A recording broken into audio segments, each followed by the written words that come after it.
जहां तक आपने कोरोना वायरस की बात की, आप बैठिए, मैं बताता हूं। अनुभव, आप भी बैठिए। अशोक जी, आप भी बैठिए।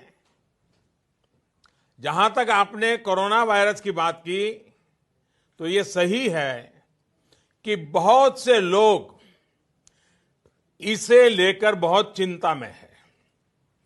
मैं समझता हूं इसमें आपकी और हमारी, हम सबकी सतर्कता बहुत महत्वपूर्ण है। चाहे केंद्र सरकार हो या हमारी तमाम राज्य सरकारें हो या म्युनिसिपैलिटी हो, ग्राम पंचायत हो, सभी इस मामले को लेकर उचित इंतजाम और देखरेख में जुटे हुए हैं। हमारे पास कुशल डॉक्टर और मेडिकल स्टाफ भी है, संसाधन भी है और जागरूक आप जैसे अनेक नागरिक भी हैं। हमें बस अपनी सावधानियों में कोई कमी नहीं आनी देनी चाहिए और ये भी समझ लेना चाहिए कि सावधानियां क्या है। बड़ी बड़ी बातें नहीं है जी। ये अलग अलग माध्यमों से आपको शायद पता भी चलता होगा, लेकिन हम सुनते हैं, एक कान से दूसरे कान से निकाल देते हैं। मैं फिर से एक बार, जब आपने मुझे पूछा है तो मौका ले लेता हूं और आपके माध्यम से देश के सभी नागरिकों के लिए वो सारी बातें मैं दोहरा रहा हूं और मैं कहता हूं कि आप भी याद रखिए और हर स्कूल में, कॉलेज में, सब जगह पे बताइए। देखिए क्या करना है। एक तो हमें बिना जरूरत के कहीं इकट्ठा होने से बचना होगा और दूसरा, हमें बार बार जितना हो सके अपने हाथ धोते रहना चाहिए और बराबर सफाई करनी चाहिए।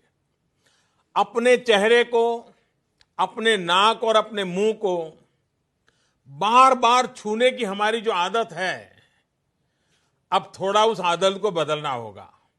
जितना हो सके इस आदत को हमें कंट्रोल करना है और धुले हुए हाथों से ही अपने मुंह को टच करना चाहिए।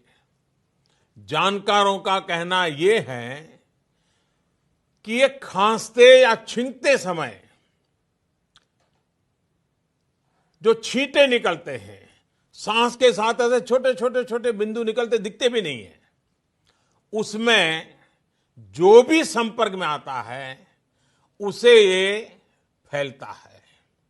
ऐसे में जिस भी चीज पर ये छींटे गिरते हैं उसमें ये वायरस कई दिनों तक जीवित रह सकता है।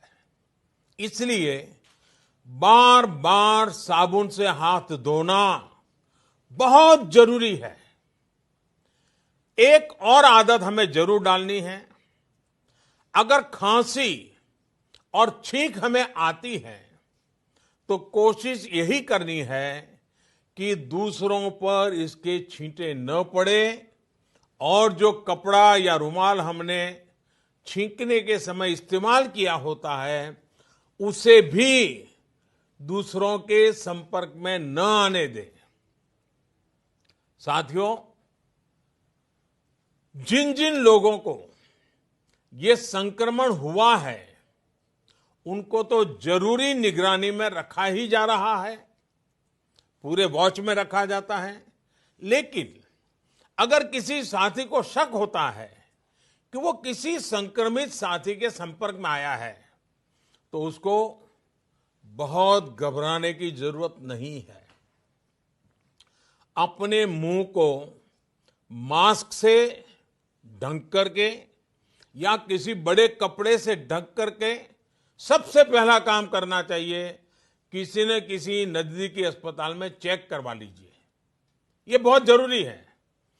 परिवार में जो बाकी लोग होते हैं उनको भी इन्फेक्शन होने की आशंका ज्यादा होती है। ऐसे में उनको भी जरूरी टेस्ट करा लेने चाहिए।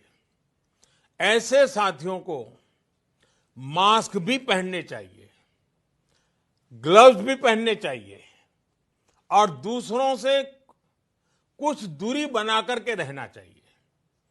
मास्क पहनना है या नहीं पहनना है, इसे लेकर जानकारों की अलग अलग राय है, लेकिन ध्यान यही रखना है कि खांसते या छींकते समय जो हवा निकलती है, उसके साथ जो छोटे छोटे बारीक ड्रॉप्स निकलते हैं, ड्रॉपलेट्स, वो दूसरों पर न जाएं।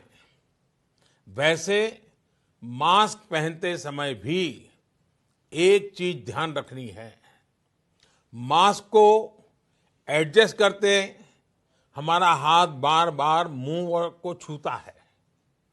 इससे बचाव की जगह इन्फेक्शन फैलने की आशंका बढ़ जाती है।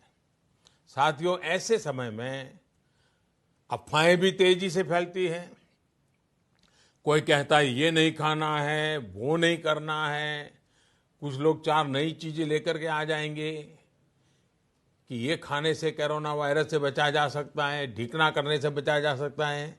मेरी सभी देशवासियों प्रार्थना है, मेहरबानी करके इन अफवाहों से भी बचना है। आपको कुछ भी लगता है, जो भी करें, अपने डॉक्टर की सलाह से ही करें।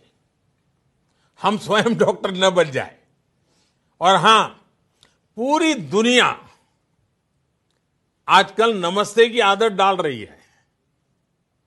अगर किसी कारण से हमने ये आदत छोड़ दी है, तो हम भी हाथ मिलाने के बजाय इस आदत को फिर से डालने का भी मैं समझता ये उत्तम समय है। नमस्ते करके ही एक दूसरे को ग्रीट करना चाहिए। तो मुझे विश्वास है कि छोटी छोटी बातें हैं, शायद डॉक्टर लोग भी आपको यही बताएंगे। आप भी सबको यही बताइए। डरने की जरूरत नहीं है, भय पैदा करने की जरूरत नहीं है, अफवाह फैलाने की जरूरत नहीं है। बस इतनी सी चिंता करनी है।